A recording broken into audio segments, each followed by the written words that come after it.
ರಾಮನವಮಿ ಪ್ರಯುಕ್ತ ಕೆಆರ್ಎಸ್ ಪಕ್ಷದಿಂದ ಪಾನಕ ಮಜ್ಜಿಗೆ ವಿತರಣೆ. ಗಂಗಾವತಿ ಶ್ರೀರಾಮನವಮಿ ಹಬ್ಬದ ಅಂಗವಾಗಿ ಕೆಆರ್ಎಸ್ ಪಕ್ಷದ ವತಿಯಿಂದ ಗುರುವಾರ ಗಂಗಾವತಿ ತಾಲೂಕಿನ ಬಸ್ ನಿಲ್ದಾಣದ ಮುಂದೆ ಸಾರ್ವಜನಿಕರಿಗೆ ಸಿಹಿ ಪಾನಕ ಮತ್ತು ಮಜ್ಜಿಗೆ ವಿತರಣೆ ಕಾರ್ಯಕ್ರಮವನ್ನು ಆಯೋಜಿಸಲಾಯಿತು.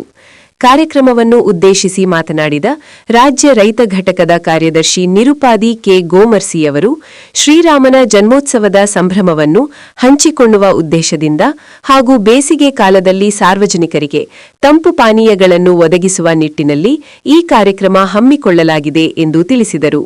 ರಾಮನವಮಿ ಹಬ್ಬವು ಧರ್ಮ, ಸತ್ಯ ಮತ್ತು ನ್ಯಾಯದ ಸಂಕೇತವಾಗಿದ್ದು, ಸಮಾಜದಲ್ಲಿ ಸೌಹಾರ್ದತೆ ಮತ್ತು ಏಕತೆಯನ್ನು ಬೆಳೆಸುವ ಮಹತ್ವದ ಸಂದೇಶವನ್ನು ನೀಡುತ್ತದೆ ಎಂದರು.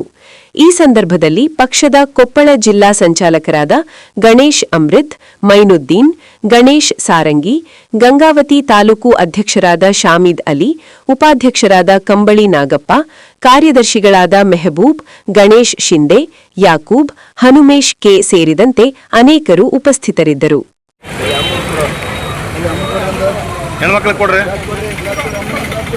ಬಂಧುಗಳೇ, ಮತ್ತೊಮ್ಮೆ ಎಲ್ರಿಗೂ ನಮಸ್ಕಾರ. ಮತ್ತೆ ಶ್ರೀರಾಮನವಮಿ ಹಬ್ಬದ ಹಾರ್ದಿಕ ಶುಭಾಶಯಗಳು ಎಲ್ರಿಗೂ ಕೂಡ.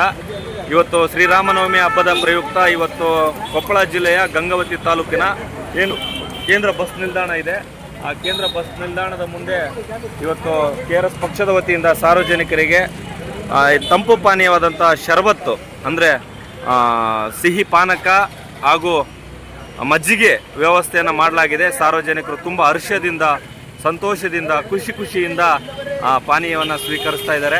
ಇವತ್ತು ಕರ್ನಾಟಕ ರಾಷ್ಟ್ರ ಸಮಿತಿ ಪಕ್ಷ ಈ ಥರದ ಸಾರ್ವಜನಿಕ ಸೇವೆಯನ್ನು ಕೂಡ ಮಾಡಲಿಕ್ಕೆ, ರಾಜಕೀಯ ಜೊತೆಗೆ ಸಾಮಾಜಿಕ ಸೇವೆಯನ್ನು ಕೂಡ, ಈ ಥರದ ಮಾನವೀಯ ಕ್ಷಣಗಳನ್ನು, ಸಂದರ್ಭಗಳನ್ನು ಕೂಡ ಮಾಡಲಿಕ್ಕೆ ಮುಂದಾಗ್ತಾ ಇದೆ.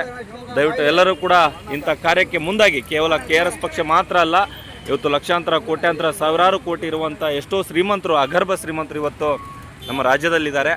ಅವರೆಲ್ಲರೂ ಕೂಡ ಈ ಥರದ ಒಂದು ಶುಭ ದಿನದಂದು ರಾಮನವಮಿ ಹಬ್ಬದ ಪ್ರಯುಕ್ತ ತಂಪು ಪಾನೀಯವನ್ನು ವಿತರಣೆ ಮಾಡೋದಾಗಿರಲಿ, ಮಜ್ಜಿಗೆ ವಿತರಣೆ ಮಾಡೋದಾಗಿರಲಿ ಮಾಡಿದಾಗ ಸಾರ್ವಜನಿಕರಿಗೆ ಎಷ್ಟೋ ಒಂದು ಅನುಕೂಲ ಆಗುತ್ತೆ, ಅವರಿಗೆ ಒಂದು ಒಳ್ಳೆಯ ಒಂದು ಏನದು ಸಂದರ್ಭ ಸೃಷ್ಟಿ ಆಗುತ್ತೆ ಅನ್ನುವಂಥ ಕಾರಣಕ್ಕಾಗಿ ನಾವು ಈ ಥರದ ಕೆಲಸವನ್ನು ಮಾಡ್ತಾ ಇದ್ದೇವೆ. ಬಂಧುಗಳೇ, ದಯವಿಟ್ಟು ಇಂಥ ಕೆಲಸಕ್ಕೆ ತಾವೆಲ್ಲರೂ ಸಹಕಾರ ಕೊಡಬೇಕು. ಕೆಆರ್ಎಸ್ ಪಕ್ಷ ಈ ಥರದ ಜನಪ್ರಿಯವಾದಂಥ ಸೇವೆಯನ್ನು ಮಾಡಲಿಕ್ಕೆ ಸದಾ ಯಾವತ್ತು ಮುಂದಿರುತ್ತೆ ಅನ್ನೋದು ನಿಮಗೆ ಈ ಸಂದರ್ಭದಲ್ಲಿ